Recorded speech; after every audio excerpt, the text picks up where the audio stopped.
What a pleasure to welcome back John Robbie, the third edition of our chats about Irish rugby. And this weekend, John, of course, a big one. Ireland taking on the All Blacks in Dublin. Unbelievable. And for people of my generation, to think that some people are saying that this is now perhaps the biggest rivalry in rugby. I don't agree. I still think the All Blacks against South Africa, the Springboks, is the biggest. But even to be sort of spoken about in those terms is incredible. You know, it's almost as amazing as Donald Trump getting re-elected. I never thought it would happen. And I never thought we'd see the day when Ireland was right up there with the big boys. I can't wait. Well, Ireland's not just right up there with the big boys. Ireland's right on top. They're number one in the world. I saw you being quoted from our previous conversation in the Report newspaper this weekend saying that you don't believe in the ranking system. I don't know if you saw that. I didn't see it. But I remember the interview, and yeah, the ranking system. What does it mean? It's when the two teams, you know, whistle blows at Lansdowne Road, then we'll know who the best team in the world is. It's got nothing to do with the rankings. I suppose it's a talking point. It's something to aim at. But you ask anyone from either side which they'd rather do: win the World Cup or be top of the rankings, and I know what they'd say. Yeah, no, it's a clear-cut thing. I don't think there's any doubt about that. But talking about this now, you talk about the rivalry, you know, being one of the biggest, or if not the biggest, but it goes back a long way. And for many, many years, up to 2016, I think 111 years, Ireland never managed to beat the All Blacks. Ireland did it, but British and Irish Lions managed to beat the All Blacks before in 1971. Tell me about that. Well, that was extraordinary. I was a schoolboy. I mean, rugby mad schoolboy. We've spoken about that before, MV. And, you know, every year the British, we called them the British Lions in those days, even though it was obviously the British and Irish Lions. And they would go off to New Zealand and South Africa and get hammered. And every time the team got picked, they would say, this is the one that's going to break through. And they talk back to the 1955 Lions that drew the series in South Africa. They talk back to the 1959 Lions that lost 3-1 but scored all the tries, and Don Clark kicked all the goals in New Zealand. But they could never get across that line. And then in 1971, they picked a side. And it had been a very, very good Five Nations in those days. Wales had won it. Wales had won the Triple Crown, playing wonderful, wonderful rugby. And they picked Carwyn James as coach, who was this very mild-mannered man. He happened to be gay at the time, which was a sort of a secret, but nobody spoke about those things in those days. Now nobody cares. And he was this very academic, quietly spoken man who coached Llanelli and made them into the best club side probably in Europe. And they went over to New Zealand. And amazingly, they used to play in those days. They didn't tour Australia. They used to play warm-up games. And so they had two warm-up games. And in the first one, they lost to Queensland. And then they narrowly beat New South Wales. And I well remember the reports coming back saying that when they get to New Zealand, they will be slaughtered. This is the worst British Lions team that has ever been sent overseas. And they went and they started off and they had some narrow wins. And then suddenly something started to click. They played against Wellington, who were one of the strongest provinces. They always are in New Zealand. And they played against Wellington, and everyone thought Wellington are going to be the first team to beat the Lions. And the British Lions beat them, British and Irish Lions beat them something like 49 points to 9, playing wonderful, wonderful rugby. And something clicked on that day. And I've been lucky enough to play with and against some of the players and to talk to them about that tour. And they said at that moment, they realized they were into something special. And they went on and beat New Zealand in the series. And South Africans won't believe it. But for people of my generation, that was the greatest Lions side, even better than Willie John's team over here, because they beat New Zealand in New Zealand when the New Zealand pack was dominant. So different from the Springboks in 1974. And I look back, even now as an old man, at that team that played and the way they played, and I get goosebumps. Interesting that came out this week was Brian Driscoll, announced his top 5 Irish players of all time. And right at the top of the list is one of your heroes, I think. You made me go read up on this guy, Mike Gibson. So tell me about a bit about that. I didn't know who he was, but I mean, when I read it, I was sort of blown away. One of the best Irish, or no, he's apparently the best Irish rugby player of all time. Mike Gibson was, without a doubt, an absolute genius. And I grew up, you know, the legend of Mike Gibson. I mean, in the days they used to talk about Jackie Kyle and they used to talk about Tony O'Reilly, these great Irish players who'd perhaps, well, Kyle, of course, won a Grand Slam and a Triple Crown. But at home, normally, these players would do okay for Ireland. They were but when they went on tour with the Lions, you know, 3 months away, playing like professionals, they showed their world class. And Mike Gibson was an absolute legend. He was capped very young. He went to Trinity College Dublin first, but then went to Cambridge and was a star of a varsity match. And they picked him as a youngster in 1964 to play against England at Twickenham. And in those days, Twickenham was a fortress. Ireland hadn't won there for years. And Ireland smashed England. And the rout started with Gibson making a break from his own 25, doing a scissors with the centre, Jerry Walsh, who then did a scissors with the winger. And this move swept 75 yards up the field, and they scored under the post. And suddenly Mike Gibson was this hero. And he went with the 66 Lions to New Zealand, and it was a disastrous tour.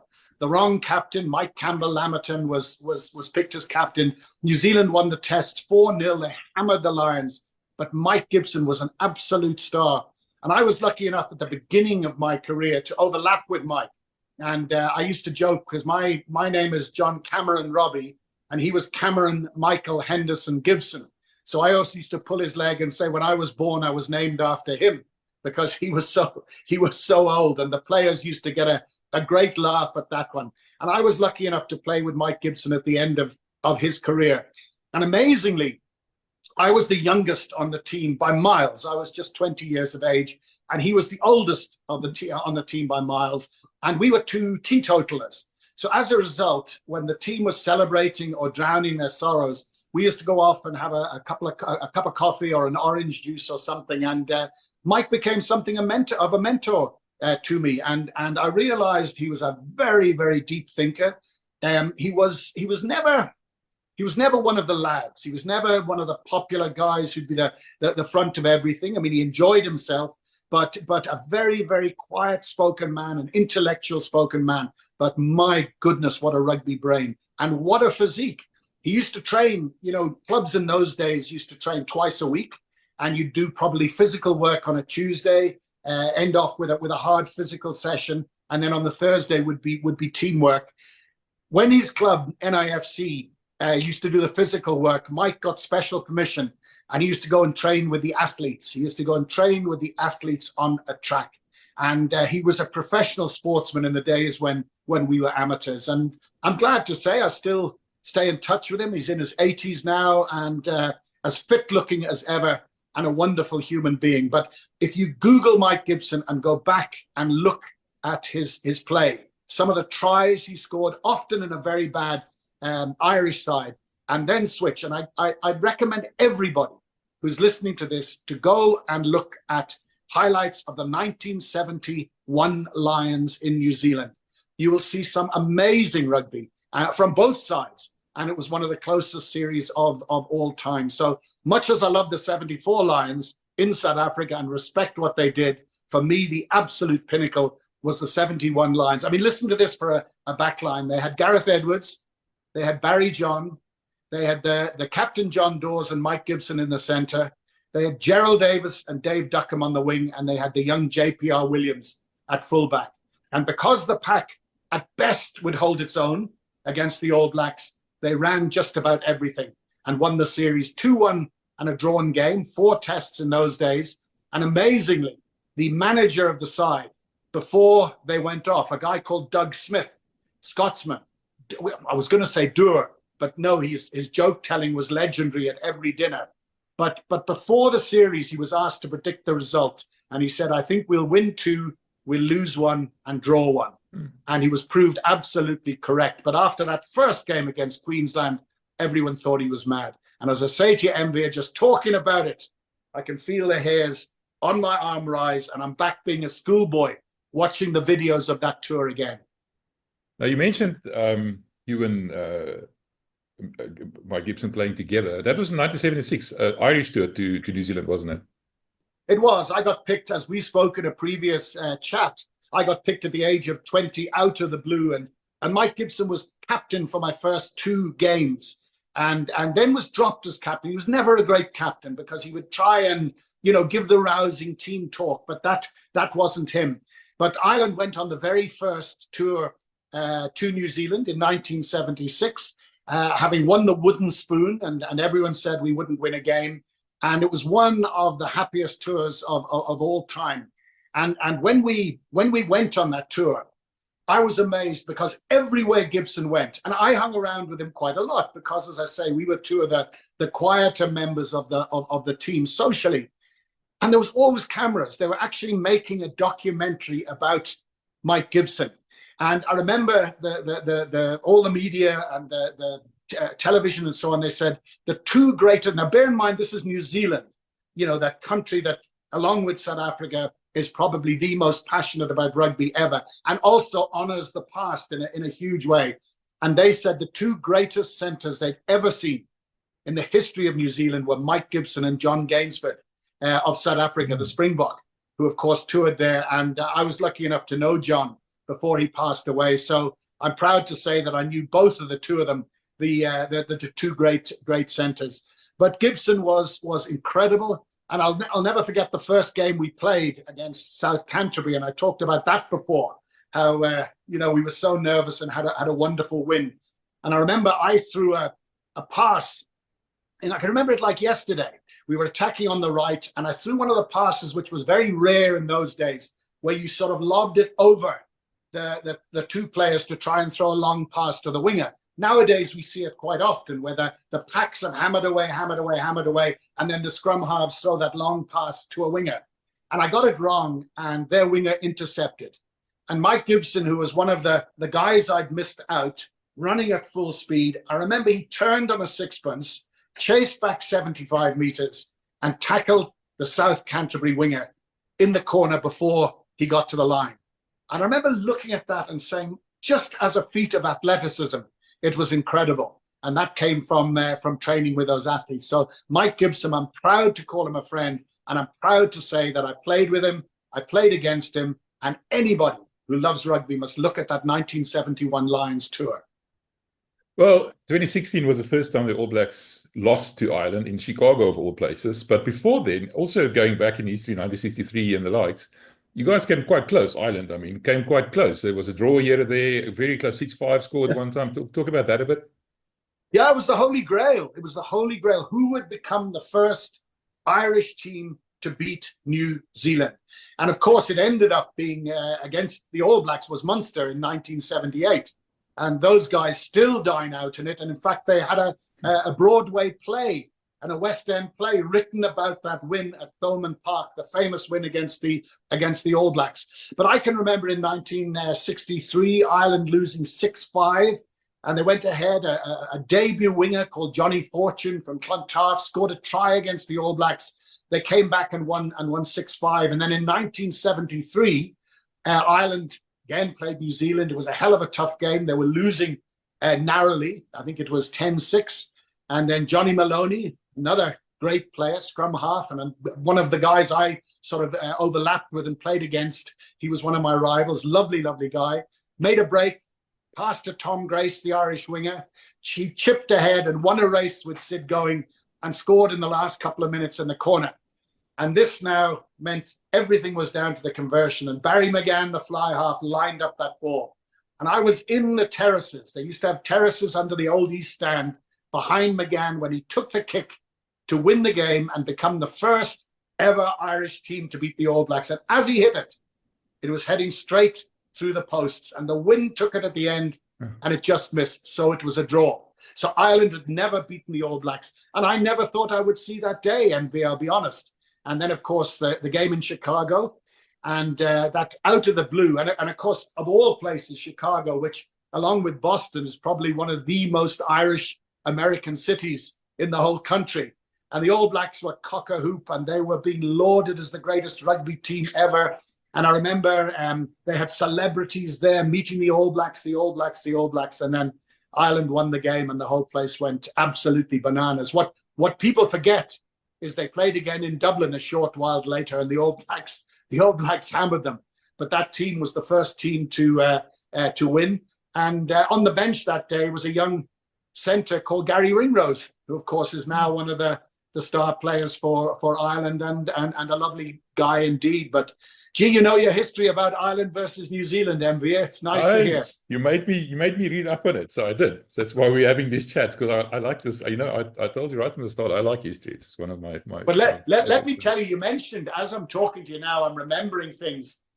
We came close on my tour to New Zealand. We played the All Blacks in Wellington, and it was for them a warm up before they announced the team to go to South Africa in 1976 for the then World Championship, the unofficial World Championship. But we toured New Zealand now for, 6 weeks. We were very lucky to have wonderful weather. We, as I told you before, we built up this amazing team spirit, and we had a good tour, a very, very happy tour.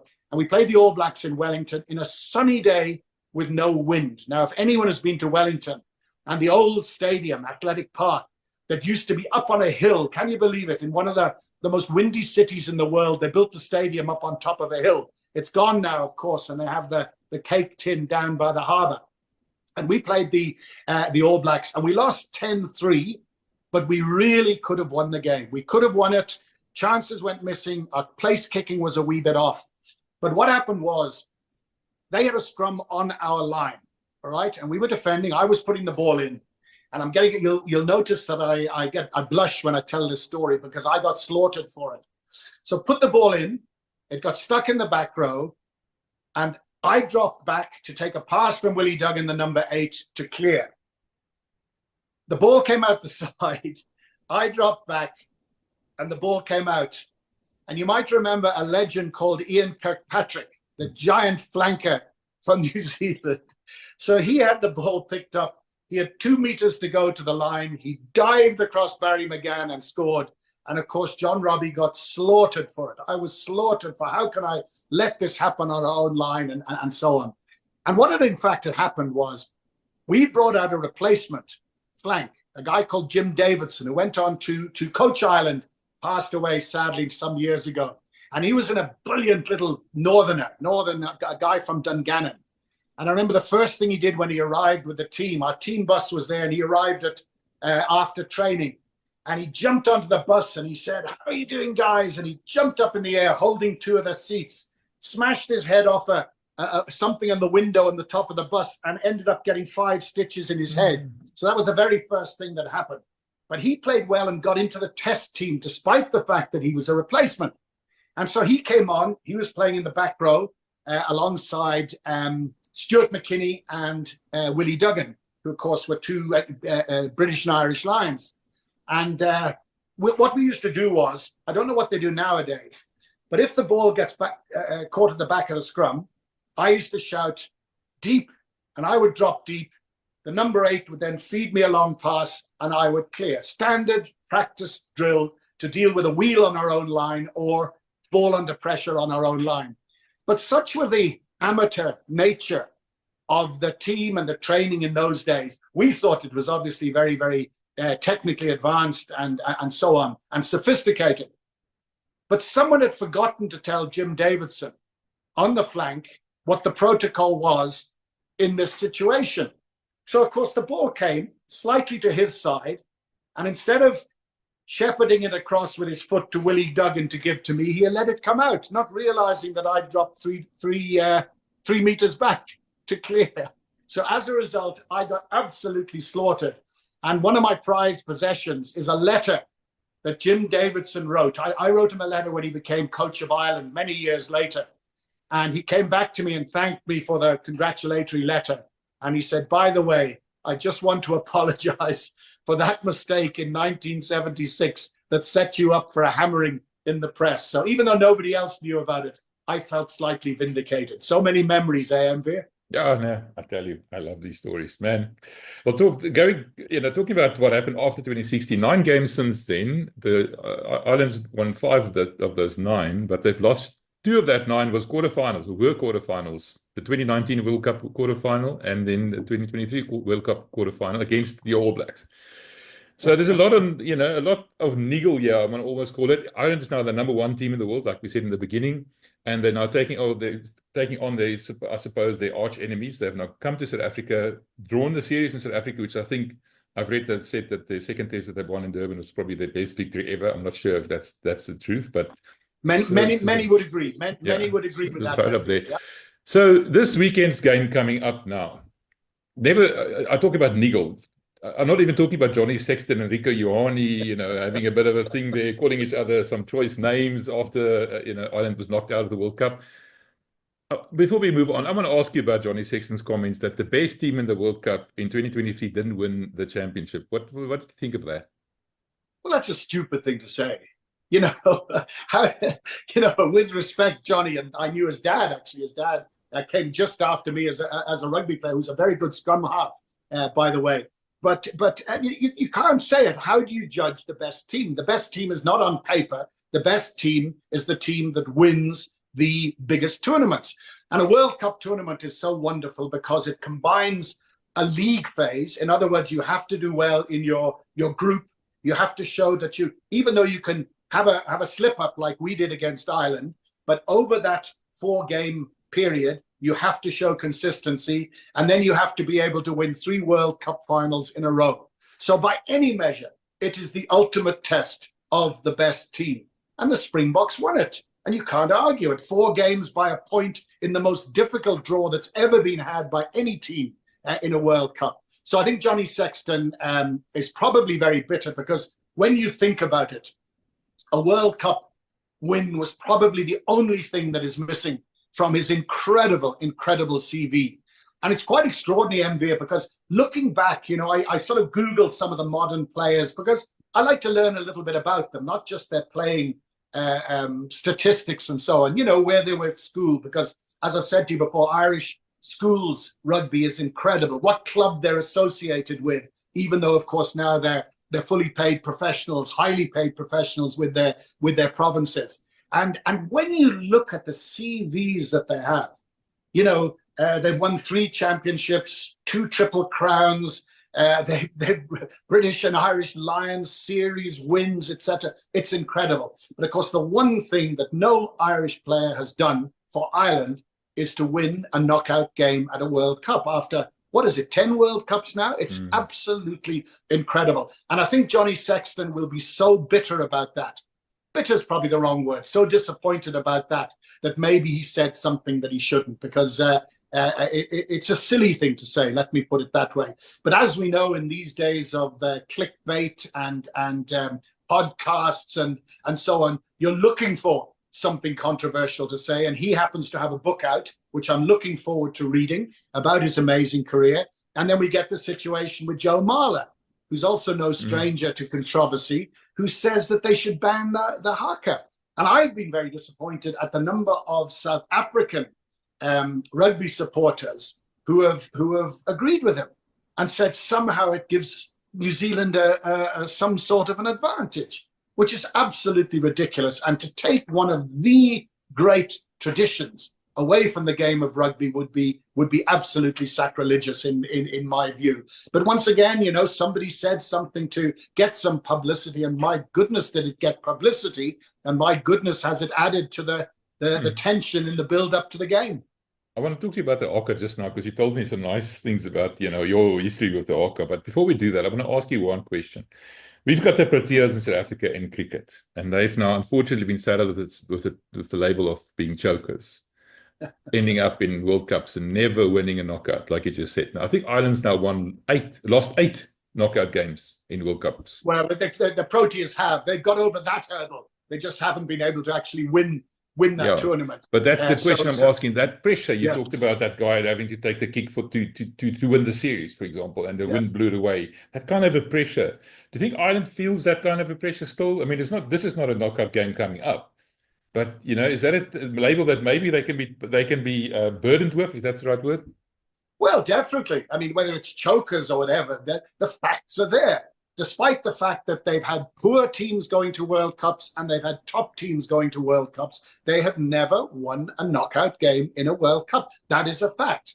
Now, if that is pressure, if it is bad luck, if it is whatever, but every time it happens, it adds to the, it's almost got a sort of a cumulative effect the next time that it comes through. It's actually staggering when you think about it, that they've never got to a semi-final of a World Cup with some great sides. The other thing that's difficult is that, and maybe this is why this emphasis on being number one in the world and this talk about being unlucky and being the best team that never won, all that sort of nonsense, is that because the World Cup, when the World Cup started in 1987, rugby changed forever. Because no matter what you say, it now goes in a 4-year cycle. You build up in that 4 years. It doesn't matter how many games you win or lose. I mean, for goodness sake, when Rassi took over, we were, 8th in the world? We'd lost to all these, Italy, Wales, hammered by Ireland, hammered by New Zealand. But it didn't matter, because at the end of the cycle, we came through and we won in Japan. And in a funny way, it's taken away from the rest of rugby. Because in my day, and for the vast majority of rugby's history, every single test stood on its own as something wonderful. You could think back to Ireland played New Zealand, South Africa in 1961. Scotland played, and Wales played. A great Welsh side went over in 1964 and got hammered by the Springboks. Those games were on their own. You had a build-up. It was all about winning that game, and that game was there forever. Now, regardless of how big these games are on the weekend, and they are big on the weekend, after them, win, lose, or draw, you and I and everybody else will be talking about where does that put the team on the road to the next World Cup. So in a funny way, even though the World Cups are magnificent, it's taken away slightly from the magic of the test match. And the other thing, of course, is there are so many test matches these days. I mean, you and I, when we were young, could name every test match, every team, every score, could remember every try of every game that was played by our team, or probably all the teams in world rugby, because they stood on their own and there were so few of them. Now, I bet you and I couldn't name all the games that were played last year, because there are so many of them and they almost sort of melt into each other. And that's the way a professional game has to be. Television has to pay the piper, has to pay the players. But in a way, it's sad, because in our day, each game was so very, very special and stood on its own. We've had many discussions about this, whether, are the teams building? Are they prepared to lose tests and the likes? And, this is a strong school of thought. Yeah, we must, if we lose, we're building depth, and we're getting players bloodied and everything else.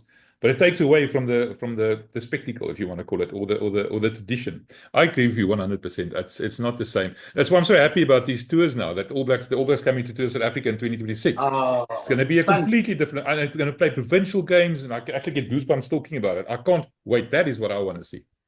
Absolutely. And what I also want to see is when I was lucky enough to be on a British and Irish Lions tour, visiting schools, visiting hospitals. I remember it's so bizarre. A guy came up to me the other day at the Impala shopping center in Blackheath. And he said, "Hi, John, how are you? I'm so-and-so, so-and-so." I shook his hand. He says, "Do you remember coming to Tuckies the day before the test match that you played in 1980 against the Springboks?" And I said, "What?" He said, yeah, we were having a hostel thing at Tuckies. It was a big piss-up. It was a big celebration, because obviously the whole weekend was about the rugby. And a couple of the students went and they said, "John, will you come down to the hostel?" And we trained that day. We were all relaxing, taking it easy. And I said, "Yes." And we went outside, and the guy was on a motorbike. And he was half pissed. And I got on the back of the motorbike and went down through the streets of Pretoria to a Tuckies hostel and chatted with the guys. There was no drink for me or anything like that, but I thought that was so much part of touring, to meet people. Now, can you imagine today, in the eve of the biggest test match you're ever going to play, getting on an armed guy on a motorbike, going through the streets of Pretoria to speak to people you'd never met before? And yet for me, that was absolutely a part. I'd totally forgotten it until the guy came up all these years later.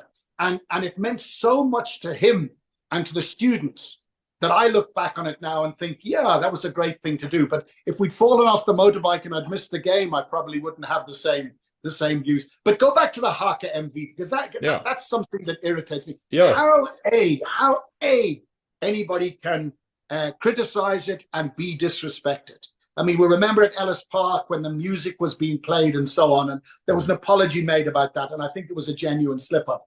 And it was interesting at Twickenham that with the big controversy after Joe Marler's clumsy remarks, as he said, inappropriate remarks or whatever, that the England fans had obviously decided that they would sing Swing Low, Sweet Chariot out loud during the Haka. And I thought that was marvelous, because there was a respect to the Haka. There was a challenge in the Haka, which is what it is, and the challenge was taken up by the crowd.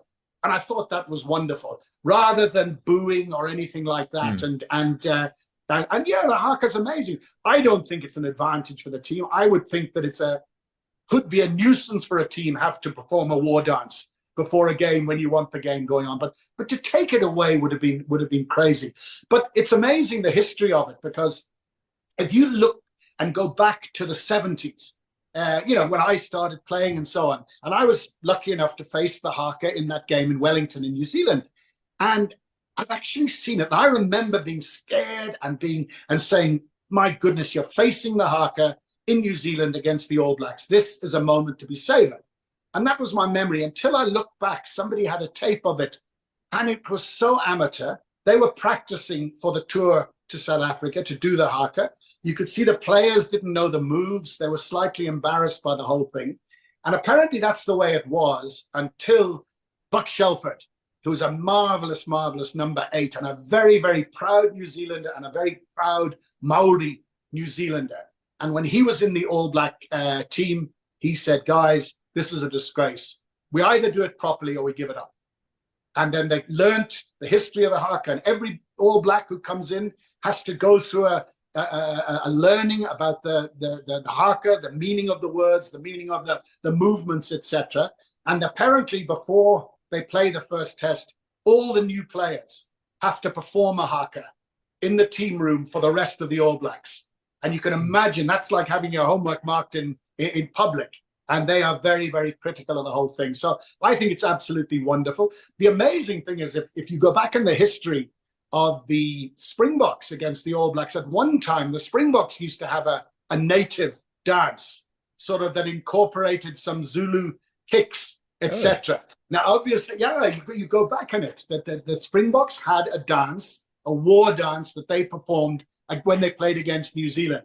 But obviously it didn't catch on. I'm sure there was a lot of how shall I say, social pressure around different races and different cultures.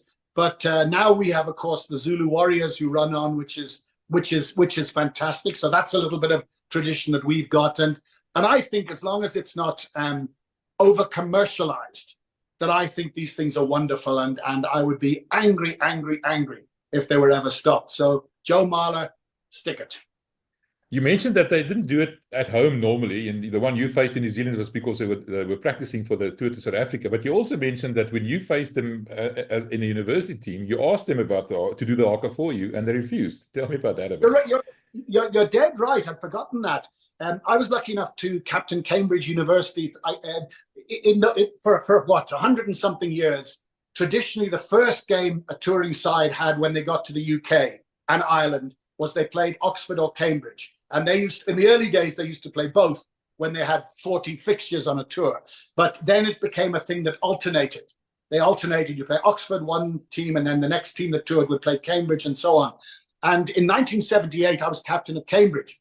And funnily enough, I got called down to a meeting at Twickenham for the big shots in the rugby union.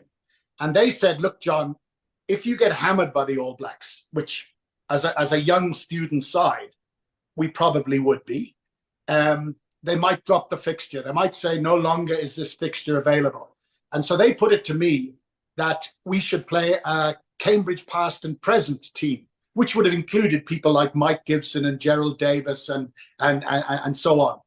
And they put it to me and they said, look, we want to put it to you, but ultimately it's your decision.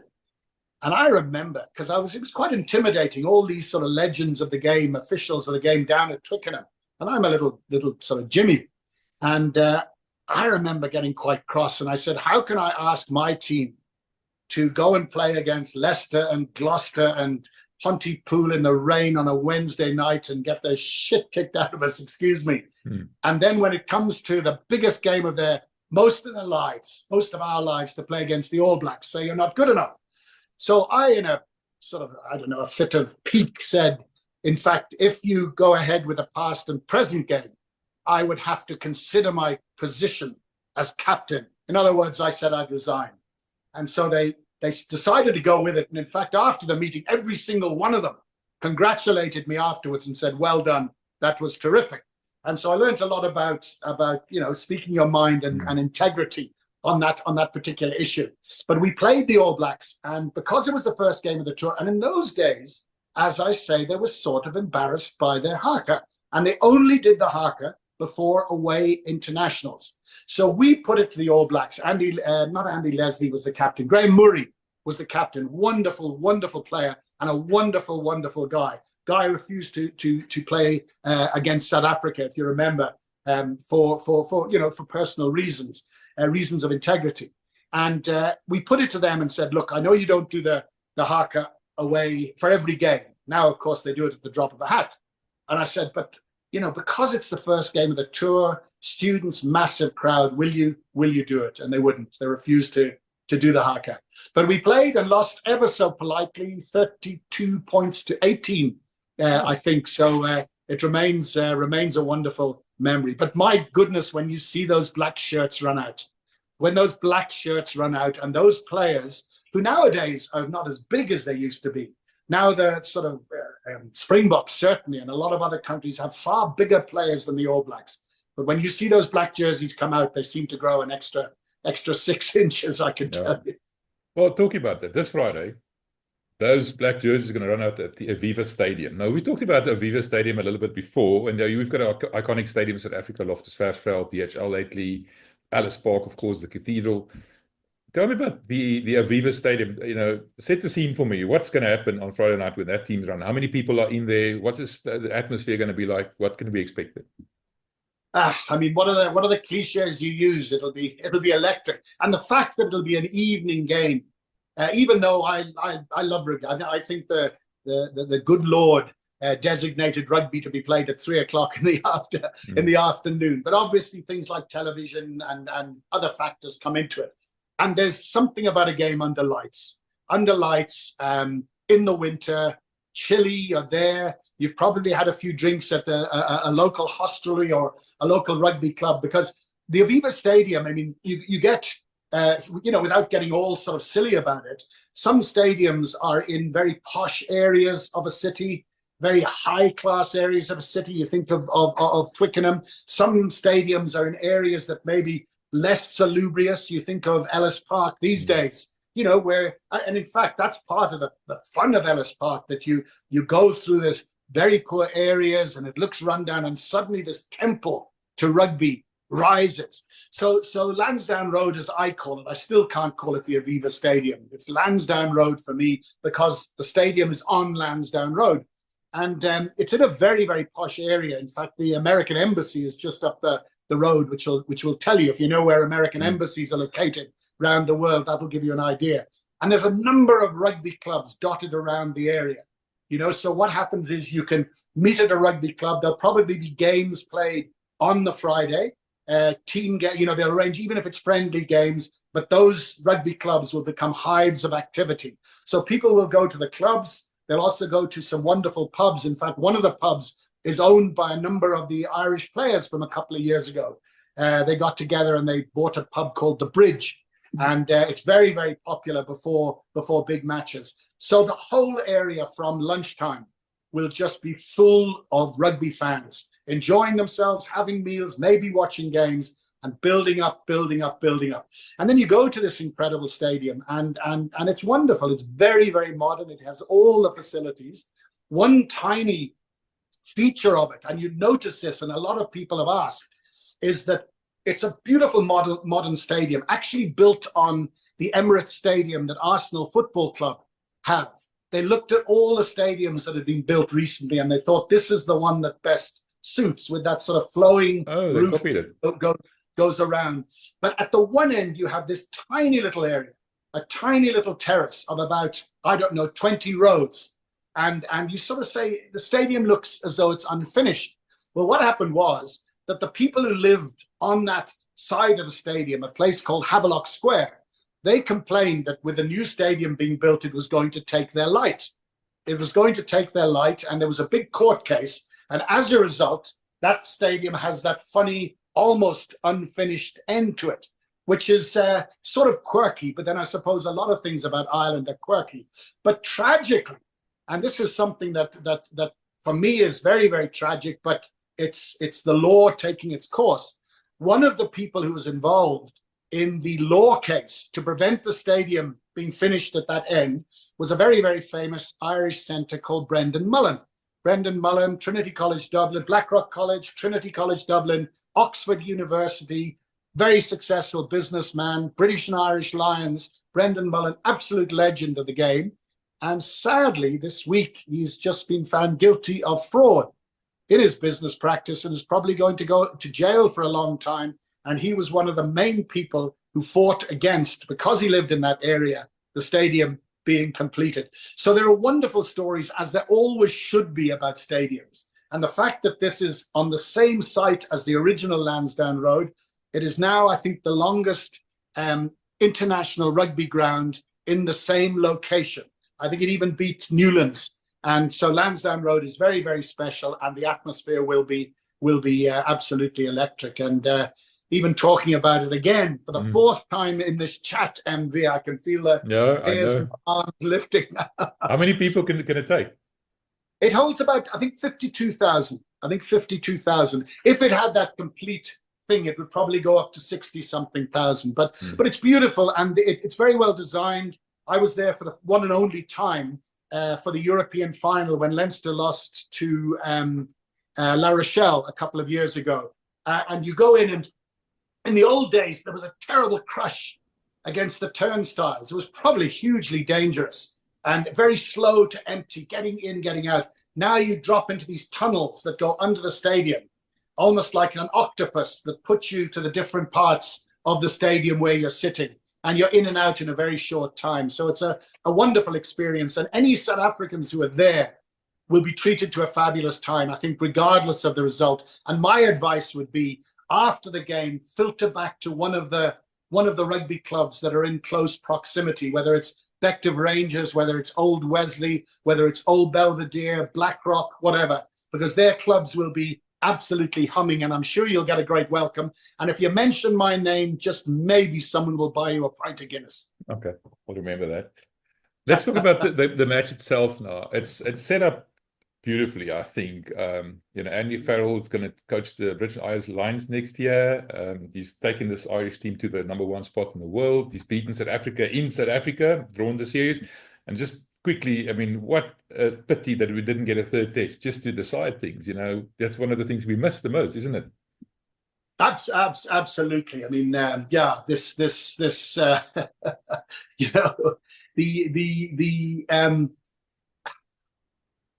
one test was always great, but if you're having more than one, it should be three. Yeah. Are we agreed on that? If it's one, you can say we went down there, we won the test, therefore we won. But it's what was it Mornay Duplessis said about a drawn Currie Cup final? It's like kissing your sister. Yeah. It's not very, very exciting. But it's going to be terrific. The All Blacks against Ireland. It's got that niggle to it. There are some injuries on either side. I mean, we see that Bowden Barrett and Cody Taylor, the hooker, who are two wonderful, wonderful players, they're out for the All Blacks. Interesting that an All Black 15 beat Munster last week. They played last week with a number of the All Black players that I didn't even know. So it was very much a development sort of side. I don't think they get full All Black colours for it, but obviously they're starting to try and develop the next level of All Black players. And I would like to think maybe they've copied Rassie in the way he's bringing the next crowd through. But scrums will be absolutely vital. It looks like Tadhg Furlong is out. Many would say, well, maybe not now, but certainly was for a number of years the best tight head in the world. And as I've said before, Danny Craven said the most valuable player in a rugby team is your tight head prop, bar none. And the second most valuable player on a rugby team is your reserve tight head prop. Mm-hmm. And if Danny Craven said it, then it's good enough for me. So the scrums will be very, very interesting. Obviously, Ireland have a very all-around type of game. They can attack from anywhere. They've got Keenan back at full back.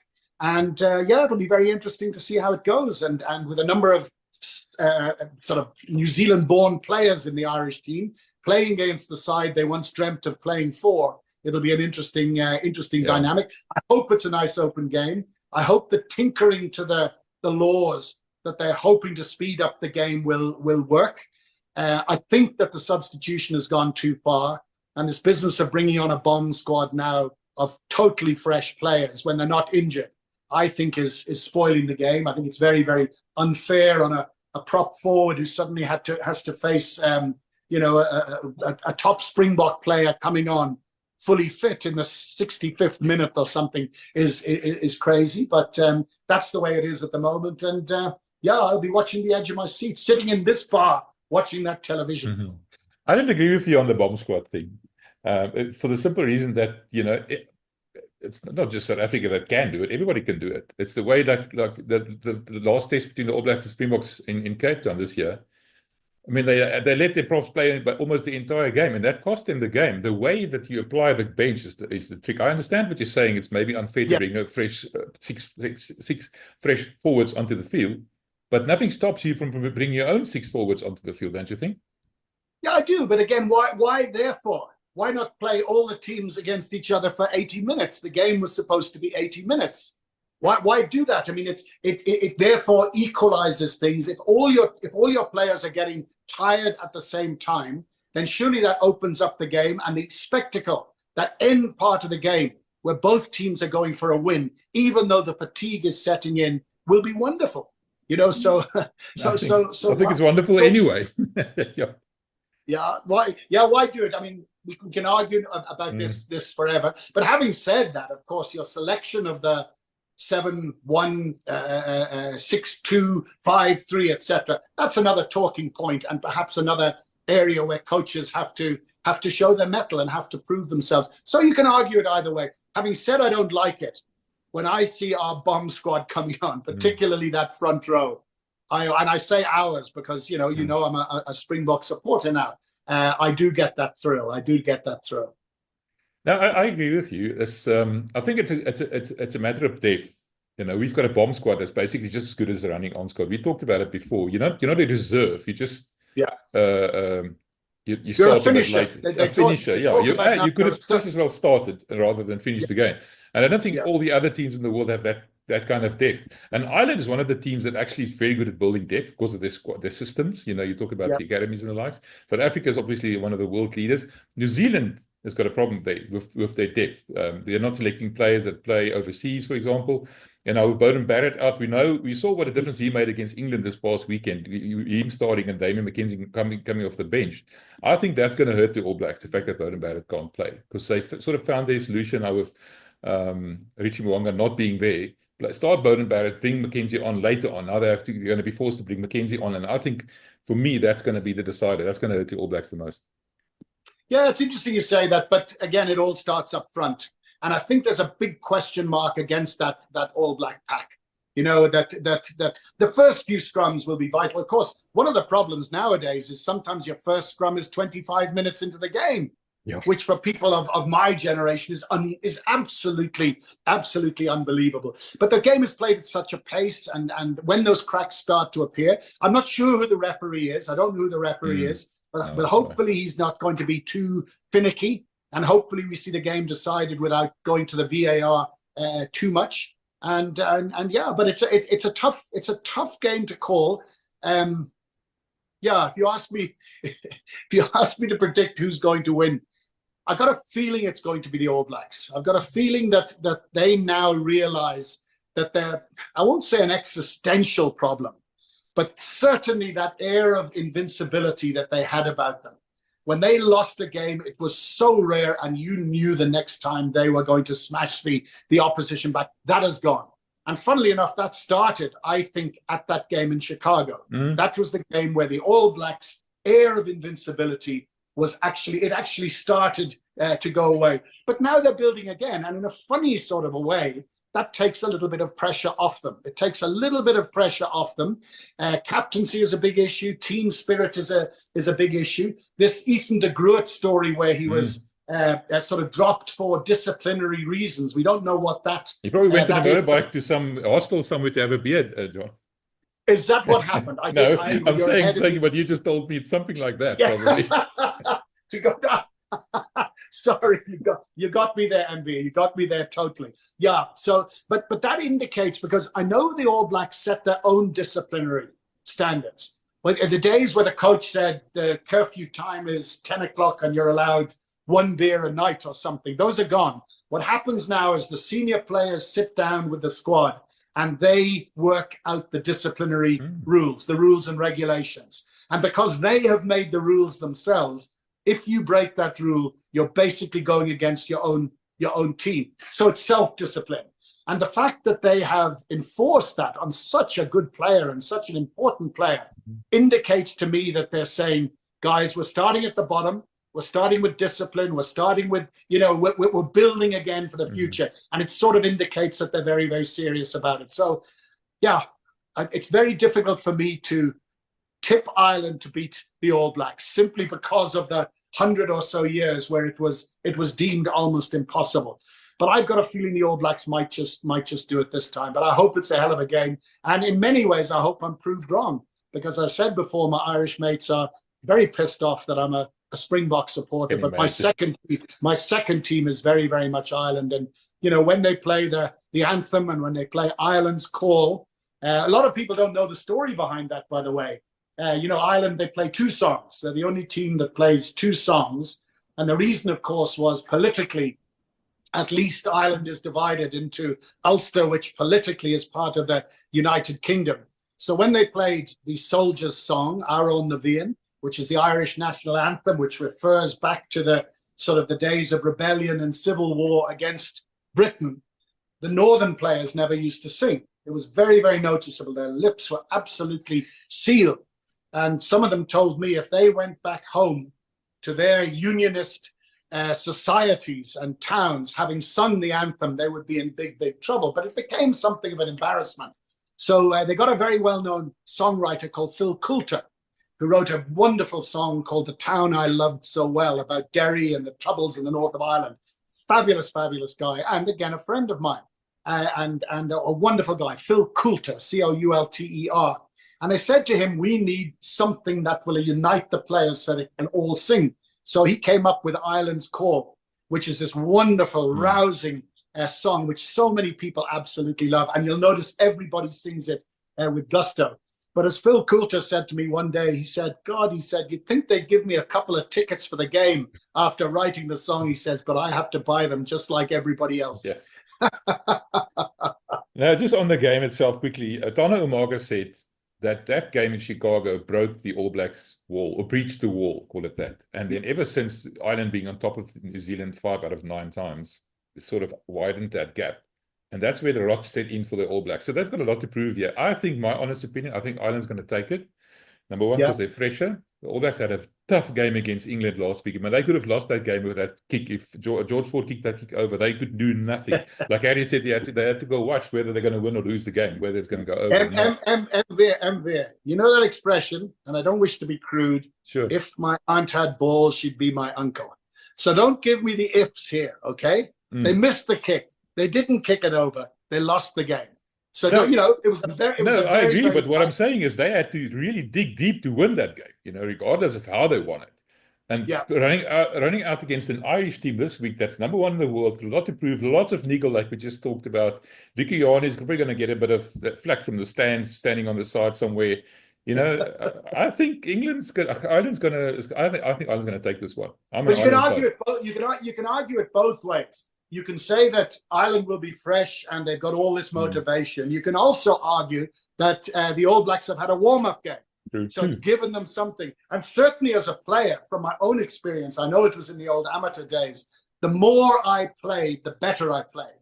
Sure. If I was on the bench, as I was, I mean, at one time I was on the bench for Transvaal and the Springboks, to Harry Viljoen for Transvaal and to Divan Serfontein for the Springboks. And they used to call me the judge because I was on the bench so often, which I thought was a little bit cruel. But I found then, when I got back into playing, I was rusty.